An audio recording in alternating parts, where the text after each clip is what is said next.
सोनं 30 ते 35% पडू शकतं आणि काही जण म्हणतायत सोनं 40% वाढू शकतं. काही जण प्रश्न विचारतायत नेमकं सोन्यामध्ये होणार काय, गुंतवणूक करायची की नाही करायची.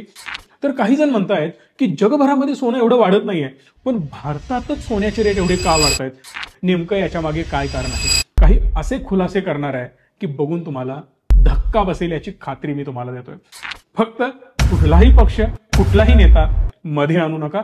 कुठेही गुंतवणूक करायची, डोळे झाकून सोनं बाय केलं, चांदी बाय केली, एखादा स्टॉक, एखादा म्युच्युअल फंड काहीही बाय करून उपयोग नाही, जोपर्यंत त्याबद्दल तुम्हाला काही माहिती नसणार आणि प्रॉपर ऍडवायझर तुमच्याकडे नसणार तोपर्यंत चांगली ग्रोथ होणार नाही.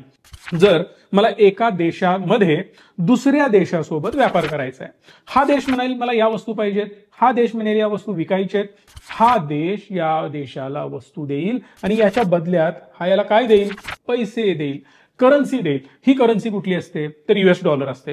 डॉलरमध्ये या सगळ्या गोष्टींचं पेमेंट केलं जातं. मग डॉलरच का, माझ्या जर देशाची करन्सी रुपया आहे ना, जर मी चायनामधून माल परचेस केला, मी रुपयामधून तुम्हाला पेमेंट करेल तर नाही.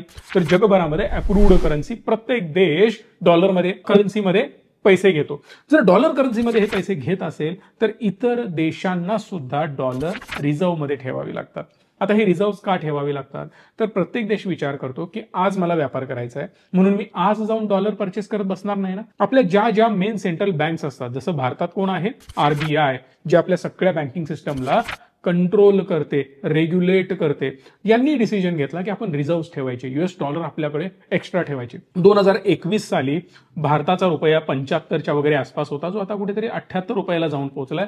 म्हणजे भारतीय करन्सी घसरतीये, डॉलर स्ट्रॉंग होतोय, परिणामी आपले ते पैसे ऑटोमॅटिकली वाढतायत पण आणि हवं तेव्हा वापरता पण येत आहेत. डॉलर कन्सिस्टंटली आता क्रॅश होताना दिसतोय. मी जी गुंतवणूक केली US डॉलरमध्ये, जे माझ्याकडे रिझर्व्ह आहेत ते ऍप्रिशिएट नाही होत, ते वाढत नाहीयेत, ते मला लॉस देत आहेत. जर एखादा ऍसेट क्लास मला लॉस देतोय तर मी कशी गुंतवणूक करणार त्यामध्ये. आता परवा राखी सावंतनी स्टेटमेंट पण केलं की डोनाल्ड ट्रम्प माझे पिता आहेत म्हणून. तुम्ही न्यूज बघितली असेल.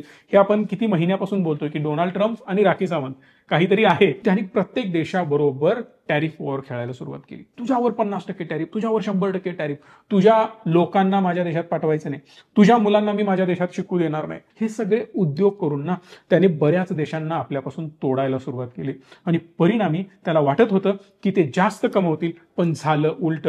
प्रत्येक देशाने विचार करायला सुरुवात केली की अरे यार, हा आपल्याला फसवेल, हा आपल्याला अडकवेल, म्हणून वेगवेगळ्या ज्या संस्था स्थापन झाल्या होत्या त्या अजून मोठ्या व्हायला लागल्या.